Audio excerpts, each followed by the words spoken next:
Olá,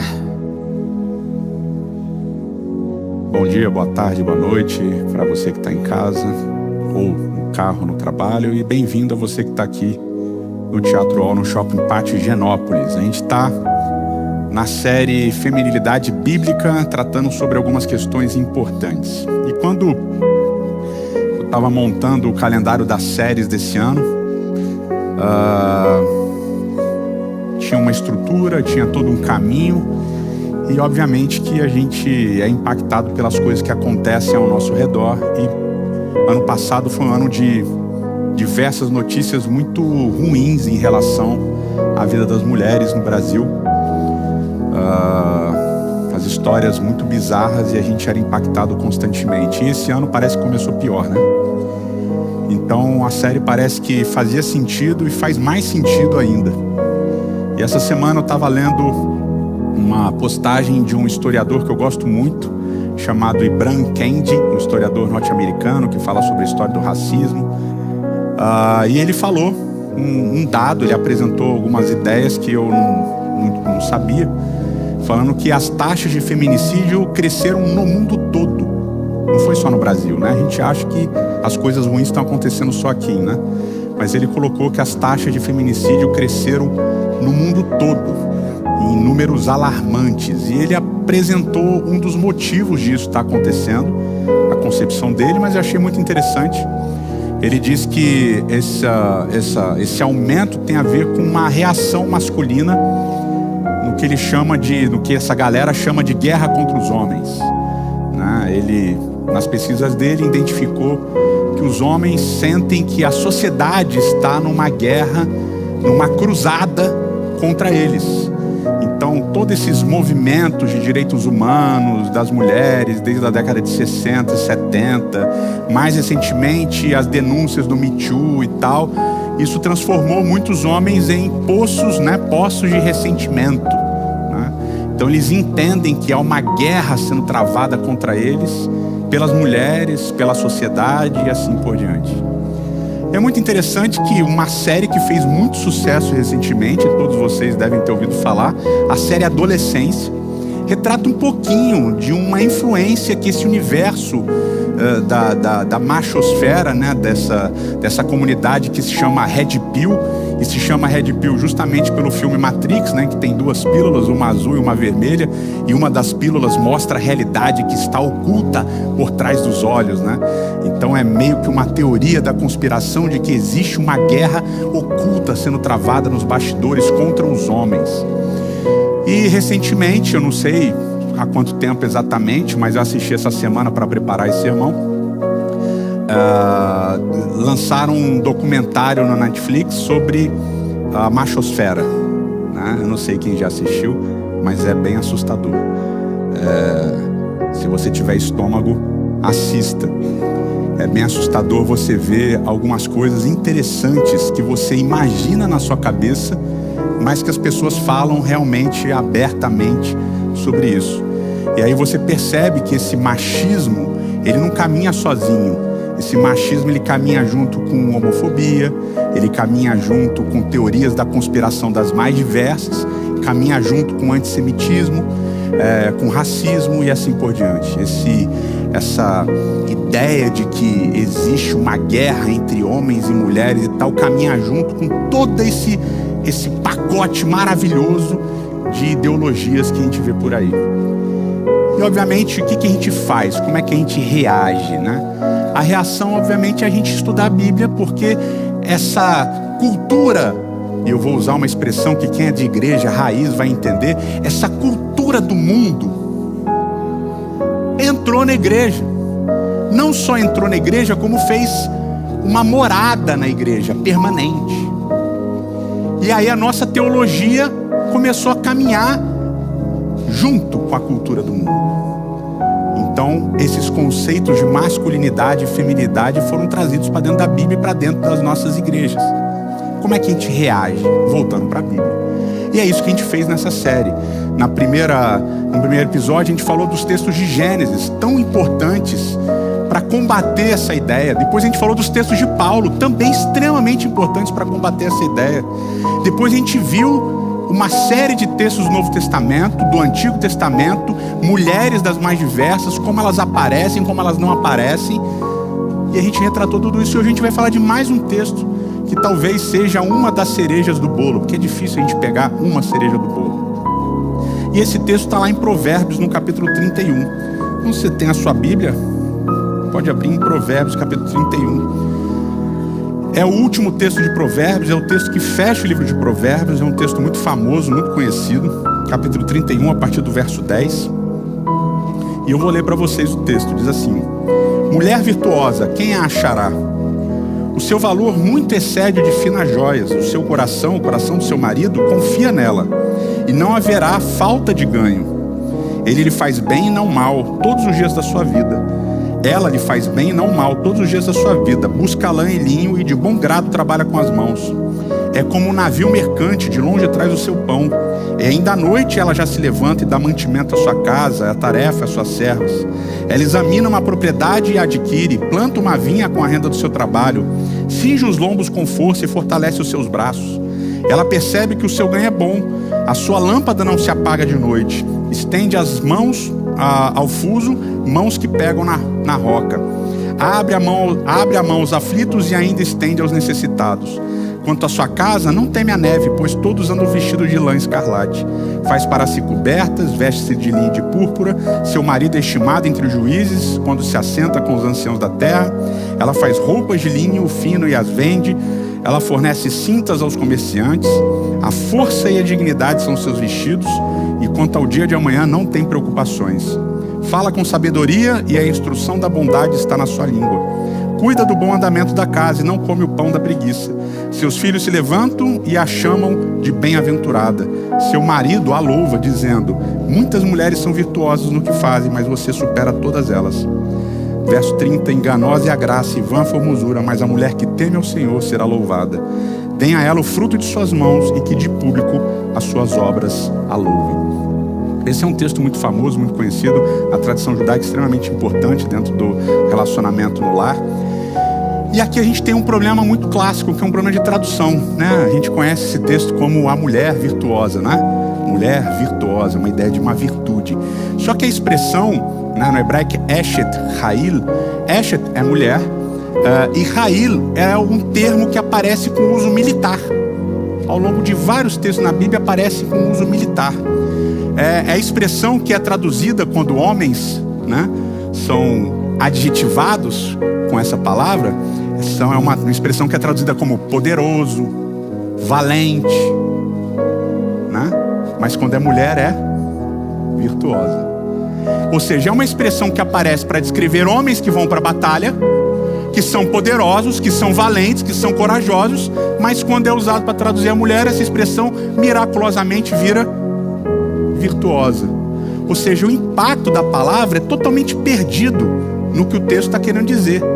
O texto começa declarando que essa mulher ela tem uma força e um poder militar.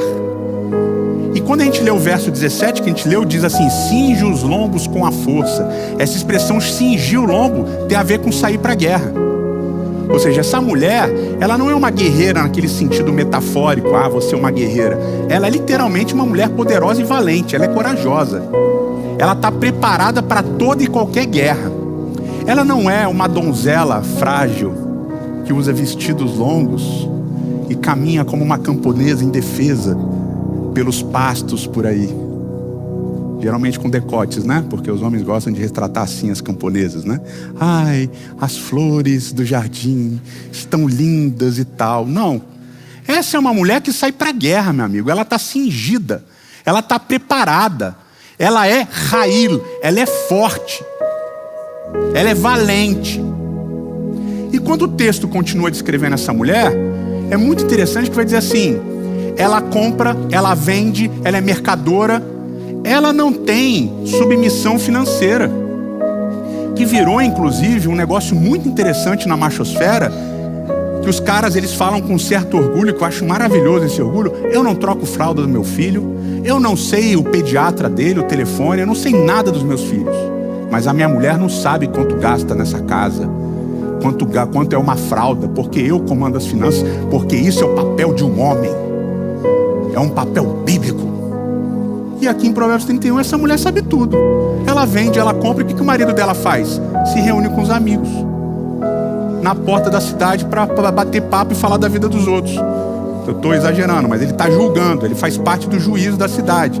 Mas ele está lá sentado e ela está fazendo tudo. E é interessante que o texto diz assim, né, que foi um verso que a gente leu, assim, o seu marido é estimado entre os juízes. E o texto ele deixa subentendido que essa estima que ele tem, essa moral que ele tem com os outros é por causa dela, do que ela faz. Porque ela faz um monte de coisa. E ela não está restrita a uma esfera doméstica aqui em Provérbios 31, ela está em tudo. Ela está fora de casa, ela está dentro de casa, ela participa de um monte de coisas, faz um monte de coisas, não tem submissão da parte financeira, pelo contrário, é ela que administra as finanças da casa, é ela que manda na casa no sentido de no geral. Aqui é o marido que não sabe o que tem, o que não tem, que não sabe o quanto ganha, o quanto custa, porque é ela que faz tudo. Ela não está restrita. E outra, ela é livre para ir e vir. Não é o marido que decide o que ela vai fazer, o que ela não vai fazer. É ela que faz. Ela sai e faz. Ela não precisa de autorização para sair, para voltar, para entrar. Ela é livre para viver a vida dela plenamente, fazendo 300.000 coisas ao mesmo tempo. E é óbvio que quando é para falar da mulher em casa, recatada, né, eles adoram usar esse verso aqui, né, que diz assim, a força e a dignidade são seus vestidos. Não, tá vendo? A mulher, ela não está preocupada com vaidade da aparência e etc e tal. Ela está preocupada com valores. Uma mulher feminina, biblicamente, é uma mulher preocupada com valores, não em mostrar o seu corpo. Essa mesma galera vai falar da aparência das mulheres o tempo todo. Mas isso é um parênteses, voltando. É o que me irrita, mas enfim, isso é uma outra parada. Eu fico nervoso. Mas aqui eles usam esse verso para falar da humildade, da pureza, né? São mulheres púdicas. Elas estão preocupadas não com a aparência, mas com valores. Mas aí quando você usa para falar, mas essa mulher aqui de Provérbios 31, ela compra, ela vem. Não, mas veja bem. Esse texto, isso vocês vão ler em vários lugares, inclusive nos comentários do recorte do Instagram. Não, mas esse texto é um poema metafórico sobre a sabedoria. É verdade. A sabedoria em Provérbios, no livro todo, ela é uma metáfora da mulher. A mulher é usada como uma metáfora da sabedoria, na verdade. Porque a palavra sabedoria é uma palavra feminina, chormá. Então, em diversos momentos, a mulher realmente vai aparecer como uma metáfora para a sabedoria. E quando você vai comparar, principalmente Provérbios 1 a 9, com Provérbios 31, capítulos 1 a 9, depois Provérbios 31, 10 a 31, você vai perceber que existem pontos de contato mesmo, é real. Então, por exemplo, a sabedoria, em Provérbios 3,15, ela está adornada de joias. Em Provérbios 8, do verso 18 até o 21, ela tem joias também. As joias são parte desse adorno da sabedoria. E aí em Provérbios 31, já no verso 10, diz que a mulher virtuosa, né, a mulher poderosa, ela está vestida de joias, está adornada com joias. Né? Então tem esse paralelo.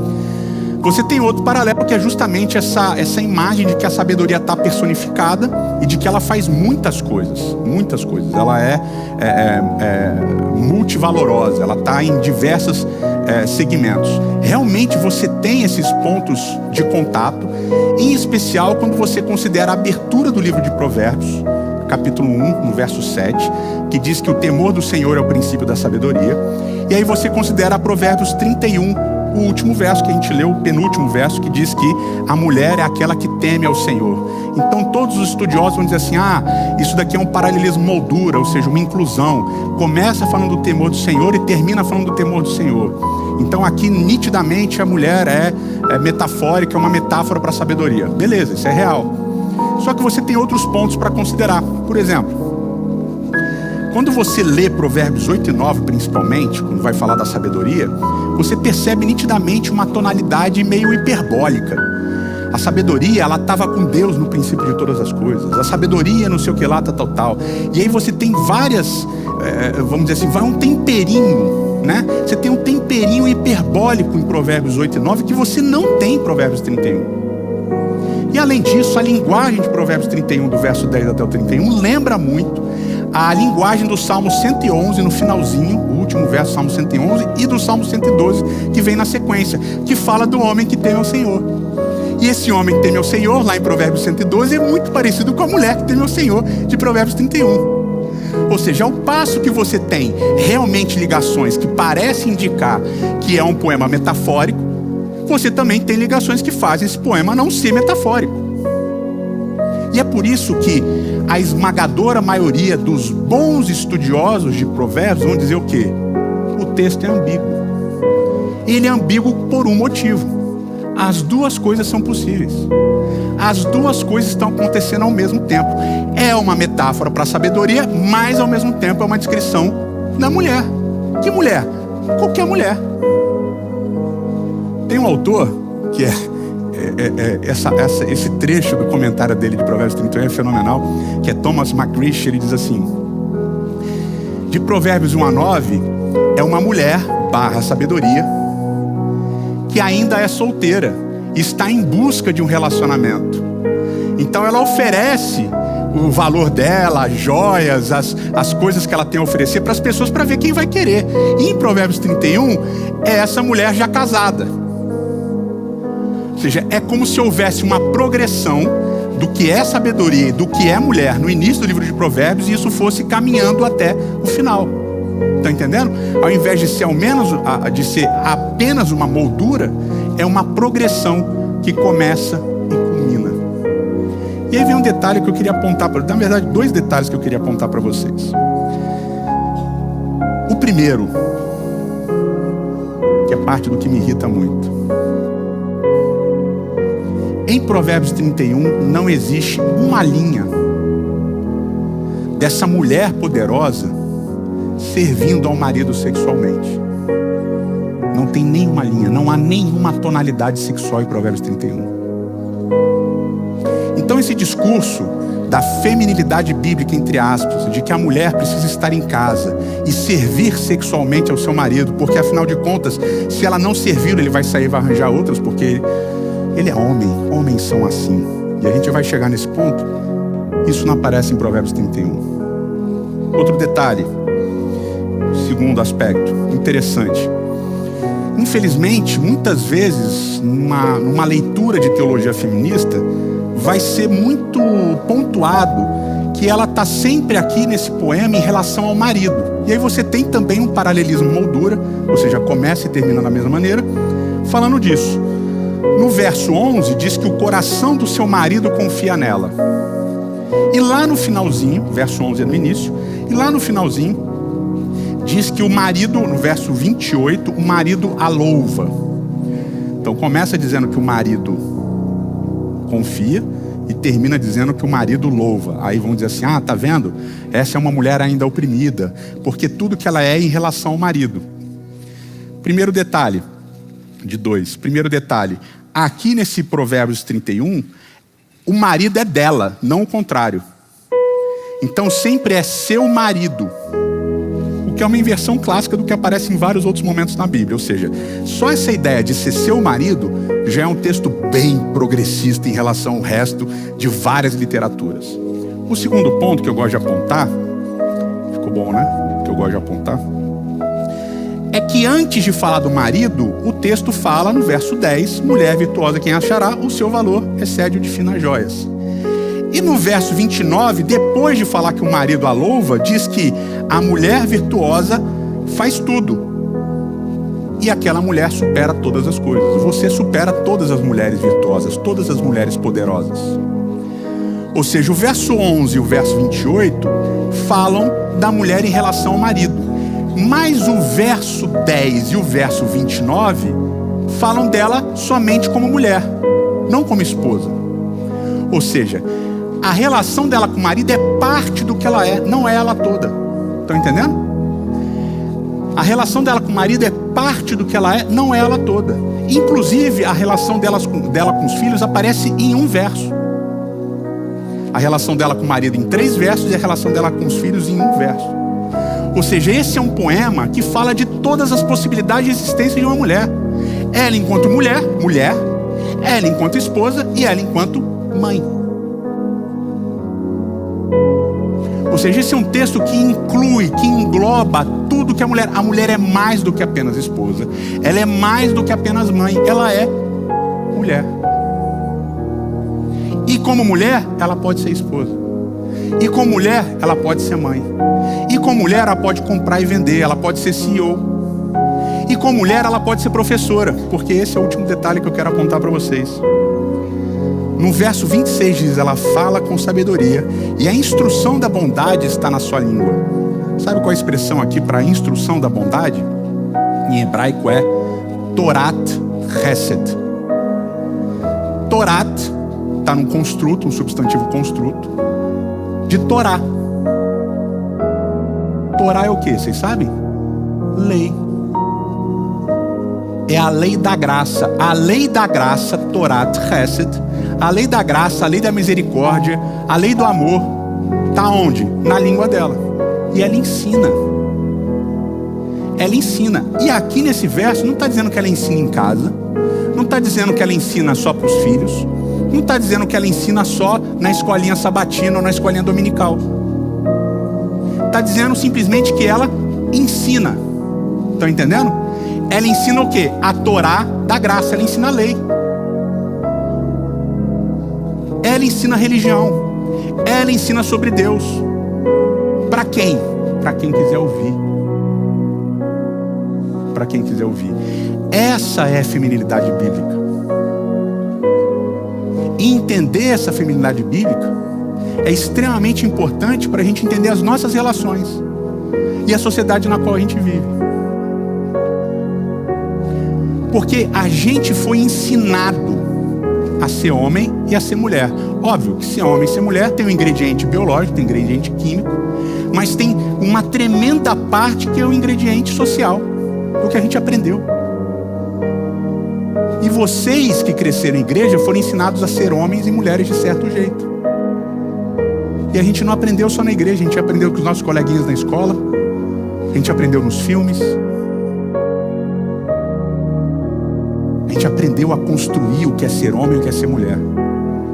E o que é ser homem e ser mulher vai mudando. Vai mudando por quê? Porque a sociedade vai mudando. Durante a pandemia, 2 livros foram lançados. O primeiro em 2020 e o segundo em 2021. Em 2020 foi lançado um livro de uma historiadora chamada Christine Dumas.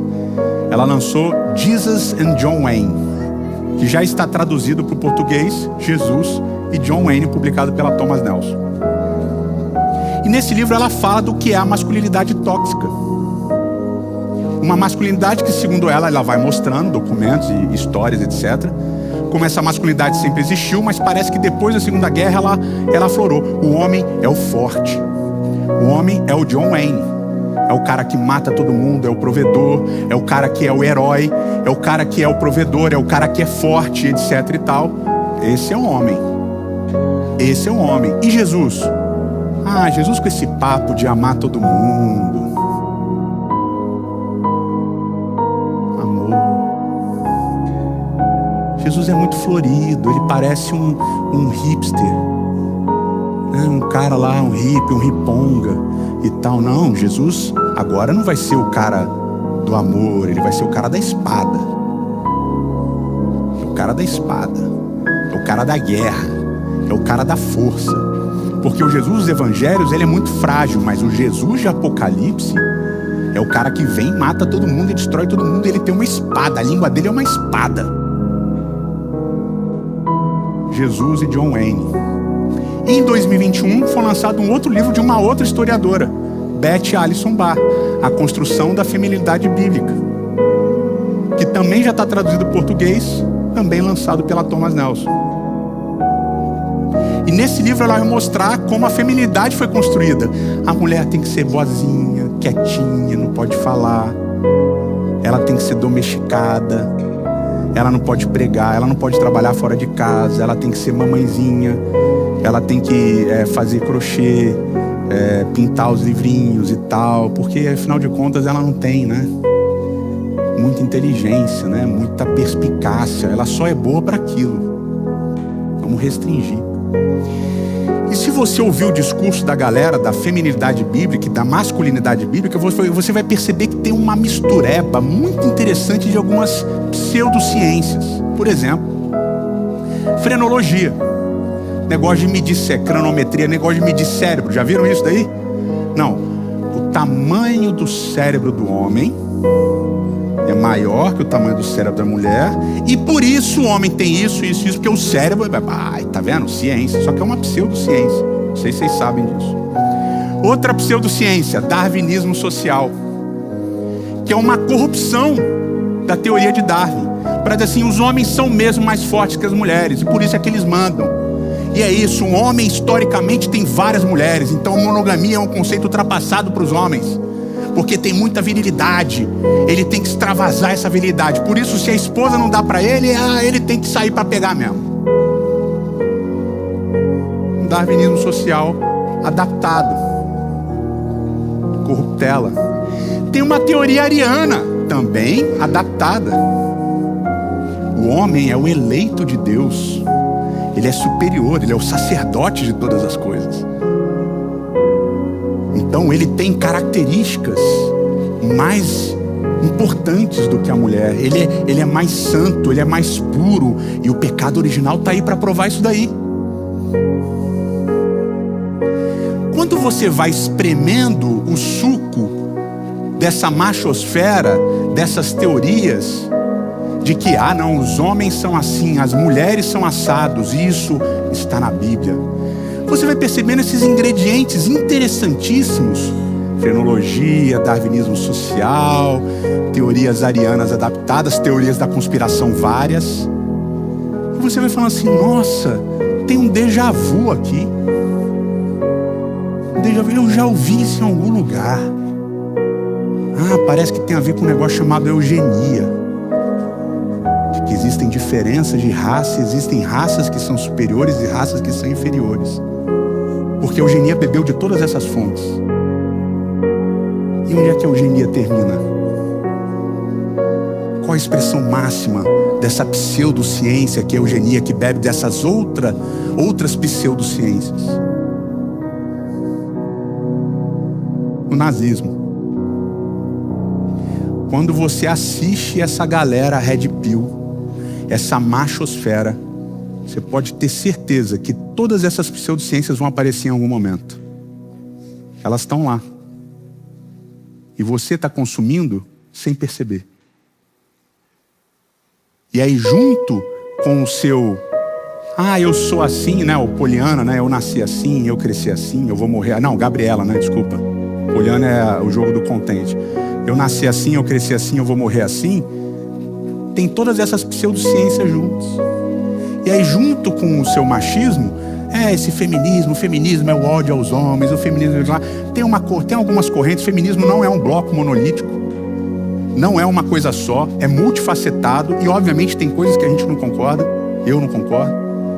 Mas a essência da igualdade está lá. E é importantíssimo. Mas quando você combate isso, aí junto com isso vem, esse negócio de... esses homens que ficam se vitimando. Os pretos se vitimizam tanto. Já passou. A escravidão já acabou. A gente não tem culpa. Negócio de mimimi. Não sei se vocês sabem. Isso foi um negócio que eu fiquei assustado. Eu não sabia. Nesse movimento Red Pill e... Aliás, curiosíssimo. Esse movimento Red Pill e da machosfera, depressão não existe. Depressão é uma invenção do governo, dos poderosos para controlar as nossas mentes, tá? Então você fazer terapia não existe. Não existe, né? O que é extremamente interessante. E explica muito do porquê a mente das pessoas está tão bagunçada, né? Se você não faz terapia, você veio de um lar destruído, você teve uma família complexa, uma vida complicada, e não faz terapia, você vai direcionar os seus problemas para um lugar. E onde é que é esse lugar? As mulheres, os pretos, os gays, os pobres, os que se vitimizam e assim por diante. E como é que a gente combate isso? Como eu falei, o que é o homem na Bíblia? O que é a mulher na Bíblia. E quando você vai estudar os homens da Bíblia, como é que eles são? Cada um é de um jeito. Tem um que fala, tem um que é calado, tem um que é da casa, tem um que é caçador, tem um que é poeta, tem um que vive reclamando: ai, Senhor, está todo mundo contra mim. Escreveu milhares de salmos desse jeito. Estão todos contra mim, estou me sentindo injustiçado e perseguido. Tem um que não liga para nada, tem o violento, tem o bonzinho. Tem todo tipo de homem na Bíblia, os bons e os ruins, e obviamente a maior parte deles é tudo misturado. E as mulheres, como a gente viu até hoje, a mesma coisa. Porque a Bíblia não constrói uma ideia de masculinidade e a Bíblia não constrói uma ideia de feminilidade. A Bíblia fala de humanidade e o exemplo máximo é Jesus Cristo. E uma pincelada, Gálatas capítulo 3. No reino de Deus, no reino do Messias de Cristo, não existe homem e mulher. Não existe escravo e livre. E a gente vai falar, a próxima série é exatamente sobre Gálatas. A gente vai estudar Gálatas e Efésios na sequência. Porque a Bíblia fala de uma humanidade. E essa humanidade se resume em Cristo Jesus. Ele é um modelo. O Cristo Jesus dos Evangelhos, que ensina a gente a como viver mais parecido com Ele. Nós precisamos deixar de ser uma igreja adoecida, porque a sociedade está adoecida, com ideias 100% equivocadas e pseudocientíficas do que é ser homem e do que é ser mulher. E parar de trazer, desculpem o termo, essa imbecilidade para dentro da igreja. Parar de trazer esses conceitos completamente equivocados para dentro da igreja. E entender que aqui nós somos um em Cristo. E você que é homem, pense, reflita. O problema é seu, de verdade. E você que é mulher, perdão, a gente manda mal pra caramba. A gente erra completamente. E nossos pais erraram, e nossos avós erraram. E os avós, e o bisavô, o tataravô, e assim por diante. Vocês entenderam onde a gente chega. Erramos feio. E não tem como a gente consertar. Porque todos nós precisamos ser consertados. Todos nós precisamos ser transformados. Especialmente nós homens. Especialmente nós homens nesse assunto. E você, mulher, que chora, que sofre, que tem a sua voz restringida, as suas ações restringidas, que é julgada pelo que você veste, pelo que você fala, por como você se comporta.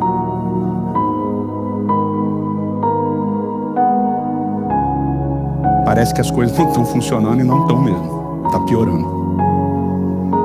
Mas a gente precisa construir um espaço, esse espaço. Uma comunidade de fé, uma comunidade religiosa, em que, vou usar de novo, a cultura do mundo não entre. Que aqui seja realmente um espaço de segurança para todos nós. A gente vai terminar com uma música. É uma música que fala um pouco desse sofrimento. Diz assim: quando você tenta o seu melhor, mas não tem sucesso. Quando você consegue o que quer, mas não o que precisa. Quando você se sente tão cansado, mas não consegue dormir. Parece que as coisas todas estão prendendo a gente em marcha ré. E as lágrimas vêm escorrendo pelo seu rosto. Quando você perde algo que não pode substituir. Quando você ama alguém, mas é em vão. O que pode ser pior? Nada, né? Então as luzes vão guiar você até o caminho em casa. E vão aquecer os seus ossos. E a gente vai ser consertado. Você vai ser consertado. Eu vou consertar você. Que essa seja uma oração pra gente. Para que Deus conserte o nosso coração como homens. Que Deus conserte o nosso coração, ou melhor, console o nosso coração como mulheres. Eterno nosso Pai e nosso Rei. Senhor, não é fácil a gente ser confrontado com o que a gente pensa, com o que a gente construiu a nossa vida toda, com o que a gente aprendeu de gerações anteriores. Não é fácil a gente ser confrontado com as nossas limitações. Mas, Senhor, o Evangelho é para isso. É para transformar a nossa violência, transformar a nossa opressão em amor. Por isso, Senhor, o nosso pedido hoje é que o Senhor conserte o nosso coração.